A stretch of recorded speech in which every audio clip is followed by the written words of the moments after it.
In the last class, we discussed about the difference between websites and web pages, and we discussed about the language which we are using to create web page. Then we discussed the structure of HTML page, and then we discussed about different types of tags which we are using to create web pages. We discussed the difference between container tags and empty tag, and at last we discussed the syntax of few HTML tags. Now let's see what happens if you are trying to access a web page. For example, you just assume that from your mobile or your laptop you are accessing the Facebook page. For the time being, you just assume that you have not saved your username or password in your mobile or in your laptop. If that's the situation, obviously you will open the Google Chrome or any other web browser and you will type www.facebook.com. Assume that you are typing www.facebook.com, and this URL which you are giving, this www.facebook.com, is an input. It's an input actually you are giving to the browser. Then what will happen with this? The browser will send a request to the server. Server is another system which consists of different types of pages like this, or else you can say that server is having a collection of web pages. So, and your machine, even if it's laptop or if it's your mobile, it's known as the client machine, client, and this is a server machine in which we have saved all the web pages. Then from the client machine you are giving this URL www.facebook.com with the help of browser, and this www.facebook.com is a request which you are sending to the server, and it's known as the request. And based on this request, that means www.facebook.com, it will fetch the particular page, that is the Facebook page, and the response will be given to the client,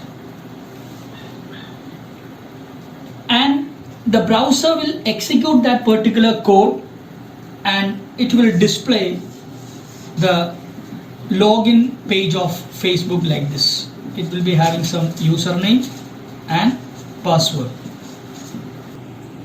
So I hope that you are clear with this. So I will repeat.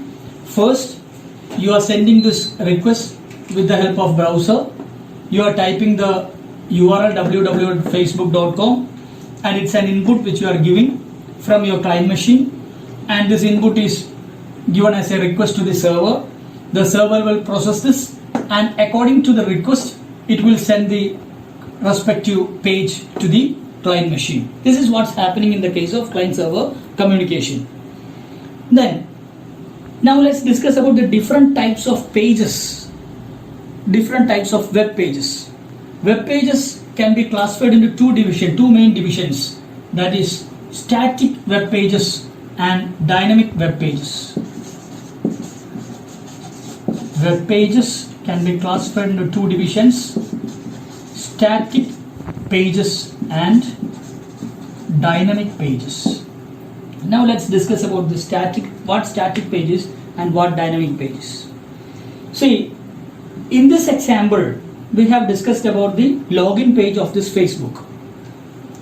Assume that two persons, namely X and Y, is trying to access the Facebook. So the login window which is displaying for both X and Y will be same. There is no difference in the case of login window, because if X is trying to access the web page, they will be having a username column and password column, and all the things which you are seeing in that particular home page will be same for both X and Y, because this login page of Facebook is an example of static page. Then assume that X and Y is logging into this Facebook. Then after logging in, the control will move to the home page of X and home page of Y. Then in the home page of X, they'll be having some details. The details will be displayed in the home page of X, and some other details will be displayed on the home page of Y.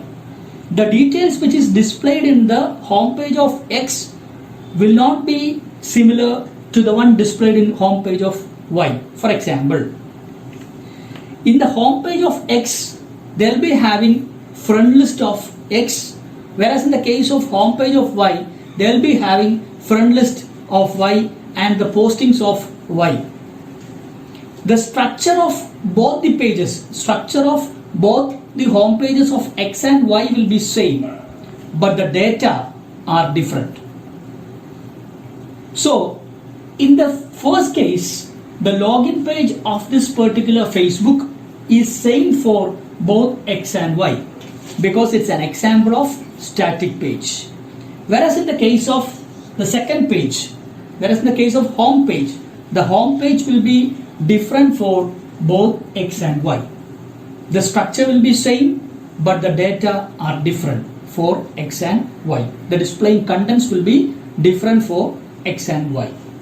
So in the case of Facebook, the home page is an example, the login page is an example for static page, and this home page of X and Y is an example for dynamic page. So in the case of static pages, the design and content will be same for all users, whereas in the case of dynamic page, the design will be same for all, but the content will change. Now let's see what happens in the case of a client server communication. Assume that you are giving a request to the server using your browser. Then when we send a particular request, the server will check whether it's requesting a static page or a dynamic page. If the client is requesting for a static page, then the server will be having a database of its own. It's having a storage of its own, and in that particular page all the static pages will be stored there. And if the client is requesting for a static page, then the server will fetch the particular page from the server and it is given as the response to the request. If the client is requesting for a dynamic page, then that page is not available in the server. So the server will send that particular request to another server which is known as application server, and they will be having another database, and in this particular database the details of that particular person will be stored. For example, this database will create data for X and Y, and then the content will be given to here. From the database it will fetch the data of particular X or Y, and it's given to the application server. From there it comes to the server, and then it is given to the client. So this is what's happening in the case of accessing static pages and dynamic pages. Hope you are clear with this.